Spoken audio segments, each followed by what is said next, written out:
नमस्कार साथियों, स्वागत है आपका हमारे YouTube चैनल पर। साथियों, आज स्टार्ट करते हैं चाणक्य नीति के 11वें अध्याय की पहली वीडियो।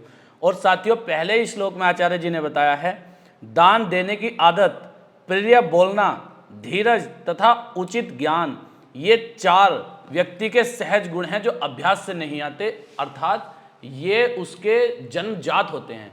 ये 4 गुण बताए हैं साथियों, दान देने की आदत, प्रिय बोलने की आदत, धीरज और उचित ज्ञान। तो ये इंसान के स्वाभाविक होते हैं, ये किसी एक्सपीरियंस से या प्रैक्टिस से नहीं आ सकते। अगले श्लोक में साथियों आचार्य जी ने बताया है, अपने वर्ग को छोड़कर दूसरे वर्ग का सहारा लेने वाला व्यक्ति उसी प्रकार नष्ट हो जाता है जैसे अधर्म से एक राज्य नष्ट हो जाता है। इसका मतलब अपने वर्ग को छोड़ के किसी दूसरे वर्ग में नहीं मिलना चाहिए साथियों।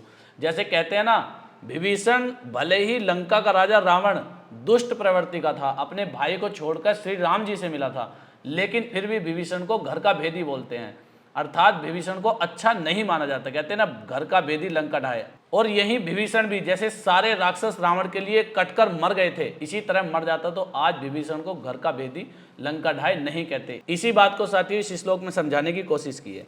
अगले श्लोक में साथियों आचार्य जी ने बताया है, छोटा सा अंकुश बड़े मोटे तगड़े विशाल हाथी को बस में कर लेता है, नन्हा सा दीपक घने और फैले हुए अंधेरे को दूर कर देता है, छोटा सा होने पर भी वज्र बड़े बड़े पहाड़ों को गिराकर चूर कर देता है। इसका मतलब मोटा ताजा होने से कोई लाभ नहीं है, जिसमें हिम्मत हो, तेज हो, वही बलवान माना जाता है। इस श्लोक में साथियों आचार्य जी ने बताया है, आकार से कोई फर्क नहीं पड़ता, उसके अंदर कितने हुनर हैं, कितनी ताकत है, ये मायने रखता है। जैसे छोटा सा अंकुश बड़े मत वाले हाथी को साथियों बस में कर लेता है, इसी प्रकार आप अगर कैसे भी हों, छोटे हों या बड़े हों, अपने अंदर गुण विकसित कीजिए साथियों। अगले श्लोक में साथियों आचार्य जी ने बताया है, कलयुग के 10,000 वर्ष बीत जाने पर भगवान पृथ्वी छोड़ देते हैं। इसके आधे समय में गंगा अपने जल को छोड़ देती है और इसके भी आधे समय में ग्राम देवता पृथ्वी को छोड़ देते हैं। ये साथियों कलयुग के बारे में बताया है कि कलयुग आने पर जैसे जैसे कलयुग बढ़ता चला जाएगा, वैसे वैसे इस दुनिया में क्या क्या परिवर्तन होते चले जाएंगे। अगले श्लोक में साथियों आचार्य जी ने बताया है, यथा गुण तथा प्रवृत्ति। वो कैसे? ग्रह आसक्त को विद्या प्राप्त नहीं होती, यानी कि जो घर में अपना ज़्यादा ध्यान देता है, जिसे घर से बहुत ज़्यादा मोह है, उसे विद्या प्राप्त नहीं हो सकती, क्योंकि विद्या प्राप्त करने के लिए साथियों घर को छोड़ना पड़ता है। और मांस खाने वाले में दया नहीं होती, जो मांस मछली खाते हैं उनमें दया नहीं होती साथियों।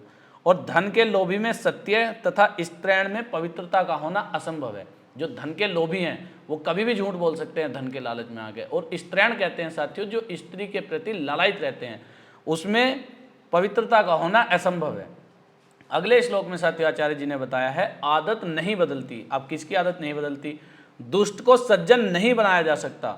जैसे दूध और घी से आमूल यानी कि जिंदगी भर सींचे जाने पर भी नीम का वृक्ष मीठा नहीं हो सकता, ठीक उसी प्रकार दुष्ट को चाहे कितना भी समझा लो, कितनी ही अच्छी अच्छी बातें बता लो, साथियों वो सज्जन नहीं बन सकता।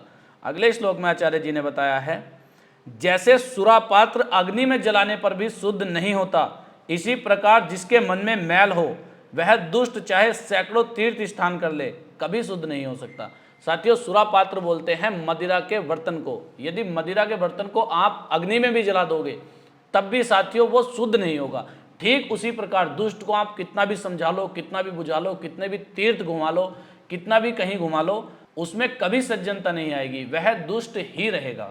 और अगला तथा आज के लास्ट श्लोक में साथियों आचार्य जी ने बताया है, जो जिसके गुणों को नहीं जानता यदि वह उसकी निंदा भी करे तो इसमें आश्चर्य नहीं मानना चाहिए।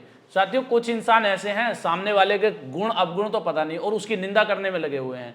तो यदि ऐसा कोई व्यक्ति आपकी निंदा करता है जो आपके बारे में बिल्कुल नहीं जानता, तो कभी भी उस पर क्रोधित मत होना और कभी भी उससे नाराज मत होना, क्योंकि वो मूर्ख है जो किसी के बारे में संपूर्ण जानकारी के बिना उसकी निंदा करे, उसकी आलोचना करे। ऐसे मूर्ख को तो भगवान ने कहा है कि उसको माफ कर देना चाहिए।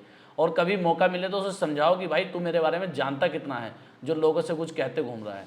ठीक है साथियों, आज की वीडियो में इतना ही था। मिलते हैं नेक्स्ट वीडियो में। जय हिंद, जय भारत।